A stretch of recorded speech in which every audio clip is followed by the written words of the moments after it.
Sejarah filsafat Barat, kaitannya dengan kondisi sosiopolitik zaman kuno hingga sekarang.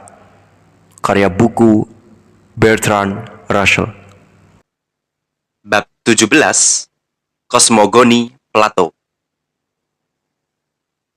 Kosmogoni Plato dipaparkan dalam Timaeus yang diterjemahkan ke bahasa Latin oleh Cicero.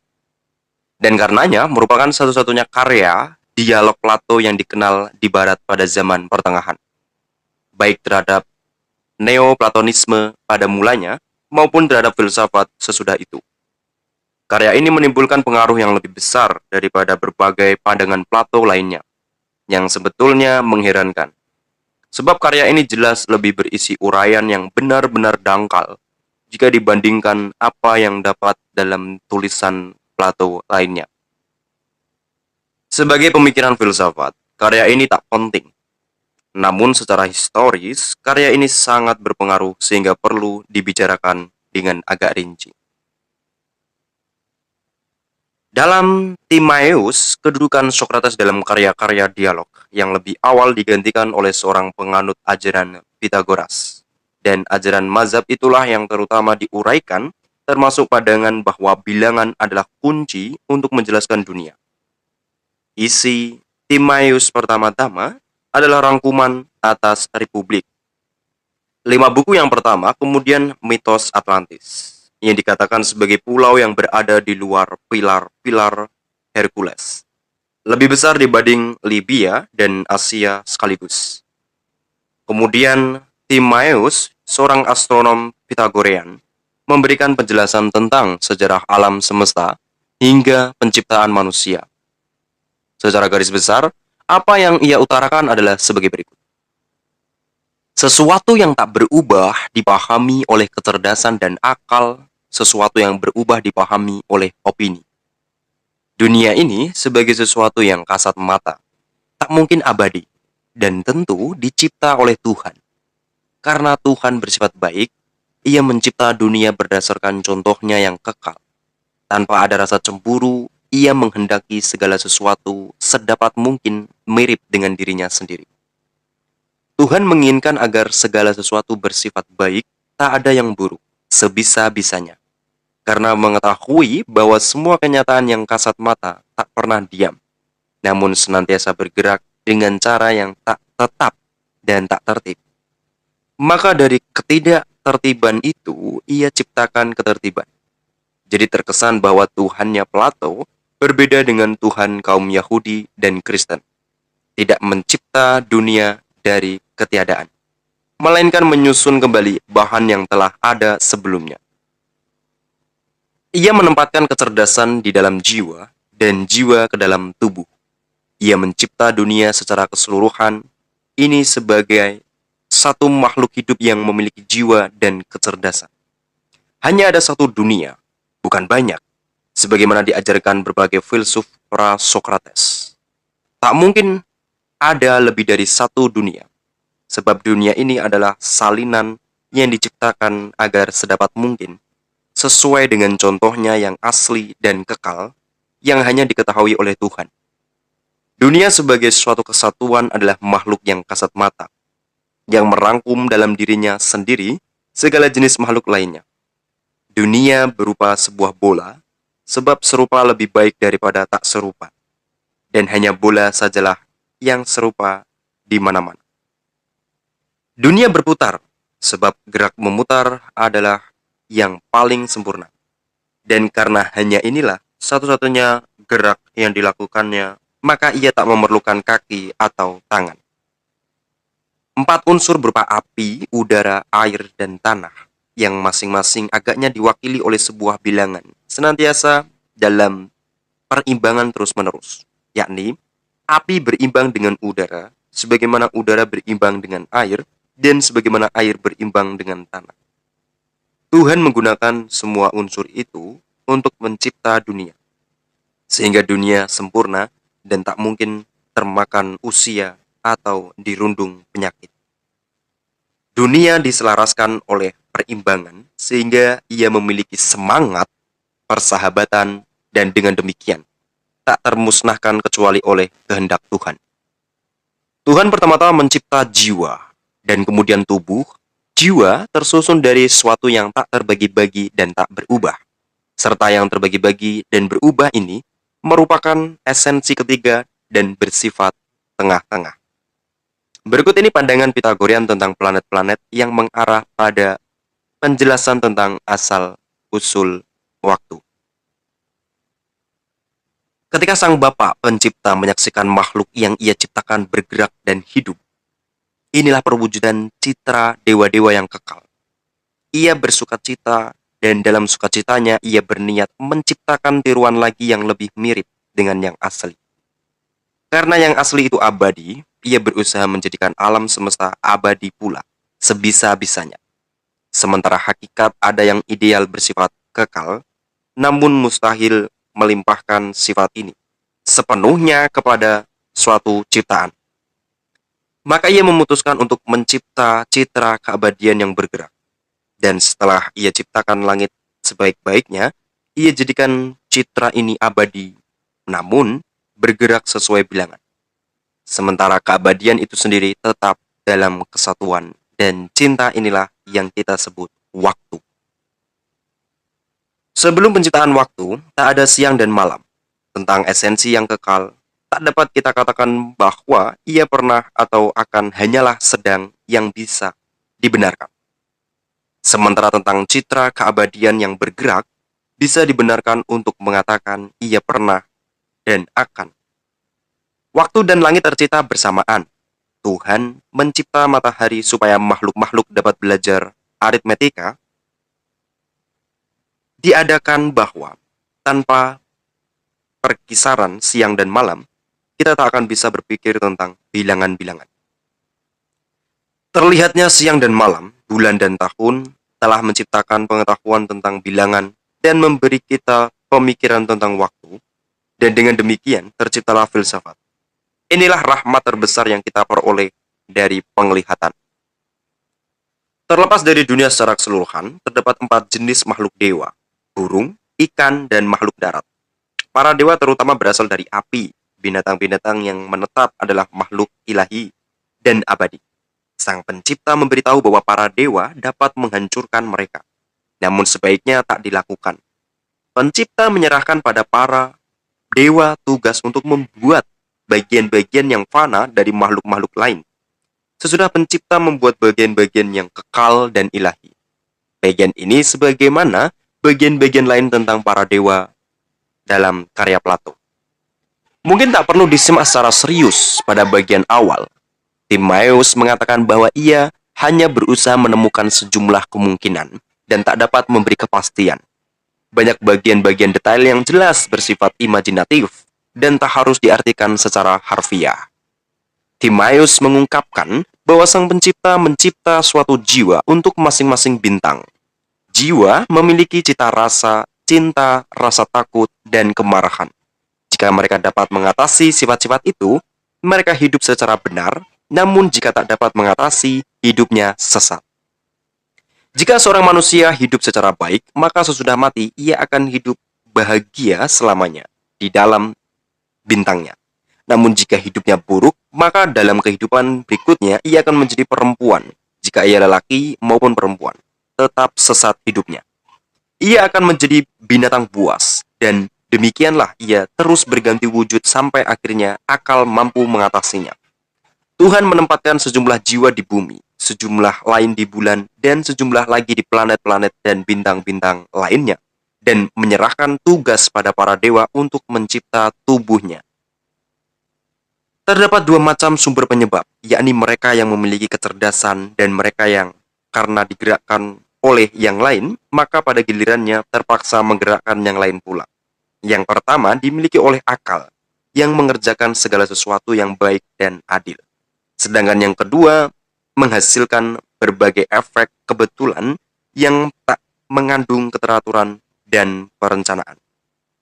Kedua jenis itu harus dipelajari sebab suatu ciptaan mengandung pencampuran, yakni tercipta dari keniscayaan dan akal. Perlu diperhatikan bahwa keniscayaan tidak tergantung pada kekuasaan Tuhan. Timaeus kini berusaha membahas bagian yang tercipta oleh keniscayaan. Tanah, udara, api, dan air bukanlah prinsip pertama, abjad atau unsur. Mereka bahkan bukan suku kata atau gabungan kata yang pertama. Api umpamanya tak dapat disebut dengan ini, tetapi mestinya disebut yang demikian. Berarti itu bukan substansi, melainkan lebih berupa keadaan suatu substansi. Hingga di sini timbul pertanyaan, apakah esensi-esensi yang dapat dipahami hanyalah sekedar mana-mana? Dikisahkan bahwa untuk menjawabnya harus dipertanyakan apakah akal adalah sesuatu yang sama ataukah berbeda dengan opini yang benar. Jika tidak sama, maka pengetahuan tentunya adalah pengetahuan tentang esensi. Dan karenanya esensi tak mungkin sekedar nama. Kini akal dan opini yang benar jelas berbeda. Sebab yang satu ditimbulkan oleh pengajaran, yang lain oleh kepercayaan. Yang satu disertai oleh penalaran yang benar, yang lain tidak. Semua manusia memiliki opini yang benar, sedangkan akal adalah kelengkapan para dewa dan sejumlah kecil manusia. Pendapat di atas lantas mengarah pada teori yang agak aneh mengenai ruang. Sebagai sesuatu yang berada di antara dunia esensi dan dunia benda-benda kasat mata yang fana. Terdapat satu jenis ada, being, yang senantiasa tetap, tak diciptakan dan tak termusnahkan. Tak pernah menerima apapun ke dalam dirinya sendiri dari ketiadaan. Tak pula ia keluar menuju apapun yang lain, melainkan tak terlihat dan tak terserap, tak tercecap oleh indera apapun. Dan itulah yang dapat ditangkap oleh kontemplasi yang hanya dianugerahkan pada kecerdasan. Dan ada jenis lain yang bernama sama dengannya dan menyerupai terserap oleh indera diciptakan. Senantiasa bergerak, tercipta di dalam ruang dan kemudian musnah dari tempatnya yang dipahami oleh opini dan indera. Dan ada jenis ketiga, ialah ruang yang abadi, terhindar dari kemusnahan dan menyediakan tempat bagi semua ciptaan. Dan bisa dipahami tanpa bantuan indera, melainkan dengan akal yang tak murni dan ia hampir tidak nyata. Sesuatu yang kita lihat seperti dalam mimpi, dan demikianlah segala eksistensi pasti berada di suatu ruang dan menempati suatu tempat. Sedangkan apa yang tak berada di langit atau di bumi tak bereksistensi. Ini adalah uraian yang sangat sulit, yang untuk itu saya tak ingin mengatakan bisa memahami sepenuhnya. Teori yang diuraikan itu saya kira bersumber dari refleksi tentang geometri yang merupakan masalah penalaran murni, seperti aritmetika, namun toh harus membahas persoalan ruang yang merupakan aspek dunia yang kasat mata. Secara umum akan terlalu mengada-ada atau melihat analoginya dengan para filsuf berikutnya. Namun saya tak bisa untuk tak menduga bahwa Kant pasti menyukai pandangan tentang ruang ini sebagai sesuatu yang sejalan dengan minat Kant sendiri. Unsur dunia materi yang sesungguhnya, kata Timaeus, bukanlah tanah, udara, api, dan air, melainkan dua macam segitiga siku-siku, yang satu adalah belahan dari segi empat, dan satunya lagi adalah belahan dari segitiga sama sisi. Pada mulanya segala sesuatu bercampur baur, dan berbagai macam unsur berada di tempat yang berbeda-beda sebelum mereka dirangkai sehingga membentuk alam semesta. Namun kemudian Tuhan menyusun mereka dengan bentuk dan bilangan, dan sedapat mungkin mencipta mereka seadil-adilnya dan sebaik-baiknya, dari apa yang sebelumnya tak adil dan tak baik. Dua macam segitiga tadi katanya adalah bentuk yang terindah, dan karenanya Tuhan memakainya untuk mencipta materi. Dengan dua segitiga itu, terbuka kemungkinan untuk menyusun 4 dari 5 benda padat beratur. Dan setiap atom dari masing-masing 4 unsur adalah benda padat beraturan. Atom-atom tanah berupa kubus, atom-atom api berupa tetrahedra, udara berupa oktahedra, dan air berupa ikosahedra. Sebentar lagi saya akan membahas dodekahedron.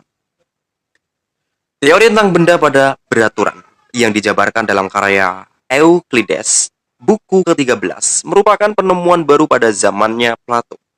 Penemuan itu disempurnakan oleh Tacitus, seorang yang masih amat muda dalam karya dialog yang menampilkan namanya menurut hikayah Dialah yang pertama kali membuktikan bahwa hanya ada 5 macam benda padat beraturan, serta menemukan oktahedron dan ikosahedron. Tetrahedron, oktahedron, dan ikosahedron beraturan memiliki permukaan berupa segitiga-segitiga sama sisi. Dodekahedron memiliki permukaan berupa pentagon beraturan, dan karenanya tak ada disusun dari dua segitiga Plato. Oleh sebab itu Plato tak menggunakannya ketika membicarakan 4 unsur. Perihal dodekahedron, Plato hanya mengatakan masih ada kombinasi kelima yang digunakan Tuhan untuk menggambarkan alam semesta. Pernyataan ini tak jelas dan mengadaikan bahwa alam semesta berupa dodekahedron, namun di tempat lain dikatakan bahwa bentuknya bola. Pentagram adalah bentuk yang menonjol dalam hal-hal yang berkaitan dengan ilmu gaib. Dan kedudukan demikian ini agaknya bersumber dari pandangan Pitagorean yang menyebutnya kesehatan dan memakainya sebagai simbol pengakuan terhadap anggota persaudaraan itu. Agaknya bentuk tersebut memperoleh keistimewaan demikian dari fakta bahwa permukaan dodekahedron berupa pentagon-pentagon dan dalam pengertian tertentu adalah simbol alam semesta. Topik ini cukup menarik namun sulit menentukan sejauh manakah kepastian tentangnya. Sesudah membahas masalah cita rasa, Timaeus berupaya menjelaskan 2 macam jiwa pada manusia. Yang satu abadi dan yang lain fana. Yang satu dicipta Tuhan, yang lain oleh dewa-dewa. Jiwa yang fana tak bebas dari perasaan-perasaan yang mengerikan dan tak tertahankan. Pertama-tama adalah kenikmatan penghasut terbesar untuk menuju pada kejahatan, rasa sakit yang menghalangi kebaikan, juga keguguran dan rasa takut, dan penasehat yang dungu, kemarahan yang sulit dipadamkan, dan harapan yang gampang menyesatkan. Mereka dewa-dewa itu berbaur dengan perasaan irasional dan dengan rasa cinta yang berkobar-kobar sesuai dengan hukum keniscayaan, dan demikianlah manusia terwujud jiwa yang fana berada di kepala, yang baka berada di dada. Dikemukakan pula pandangan yang aneh tentang fisiologi, yakni bahwa fungsi usus adalah mencegah kerakusan dengan jalan menyimpang makanan di dalamnya. Dan selain itu ada pula penjelasan lain tentang perpindahan jiwa. Manusia yang pengecut dan tak berbudi dalam kehidupan selanjutnya akan menjadi perempuan. Manusia yang lugu dan periang yang beranggapan bahwa astronomi dapat dipelajari dengan menyaksikan bintang-bintang tanpa pengetahuan tentang matematika akan menjadi burung. Mereka yang tak mengetahui filsafat akan menjadi binatang darat yang liar. Yang paling bodoh akan menjadi ikan. Paragraf terakhir pada dialog itu menyimpulkan. Sekarang bisa kita katakan bahwa pembicaraan kita tentang hakikat alam semesta telah usai. Dunia telah menerima makhluk-makhluk yang fana dan baka dan terisi oleh mereka. Dan ia telah menjadi makhluk kasat mata yang merangkum segala yang kasat mata. Tuhan yang bijaksana yang merupakan citra dari yang intelektual, terbesar, terbaik, paling adil, paling sempurna, satu-satunya surga yang terwujudkan. Sulit untuk mengetahui bagian manakah yang harus dianggap serius dalam Timaeus dan bagian mana yang bisa dianggap sebagai sekedar permainan atau khayalan. Saya kira uraian tentang penciptaan sebagai tindakan untuk mengubah kekacauan chaos menjadi ketertiban harus dianggap benar-benar serius. Demikian pula tentang perimbangan antara 4 unsur dan hubungannya dengan berada, benda padat, beraturan, serta segitiga-segitiga penyusunnya. Uraian tentang ruang dan waktu jelas mewakili kenyataan atau keyakinan Plato. Dan demikian pula pandangan tentang dunia ciptaan sebagai salinan dari aslinya yang purba dan kekal. Perpaduan antara hukum keniscayaan dan tujuan dalam dunia merupakan keyakinan yang sudah lazim bagi bangsa Yunani pada umumnya. Dan telah ada jauh sebelum munculnya filsafat. Plato pun menerima keyakinan itu dan dengan demikian terhindar dari problem tentang kejahatan yang menimbulkan persoalan dalam teologi Kristen. Saya kira pandangannya tentang dunia sebagai makhluk hidup dimaksudkan sebagai pernyataan yang serius. Namun uraian-uraian detail seperti penjelmaan jiwa menjadi makhluk-makhluk lain, serta sejumlah bagian yang menguraikan dewa-dewa maupun sejumlah hal lainnya yang kurang penting pada hemat saya, dikemukakan hanya untuk mendapatkan gambaran yang lebih konkret. Seperti yang saya tegaskan sebelumnya, keseluruhan dialog layak dikaji karena pengaruhnya yang besar terhadap pemikiran kuno dan pertengahan. Dan pengaruh-pengaruh itu tak hanya bersumber dari apa yang tak bersifat hayali,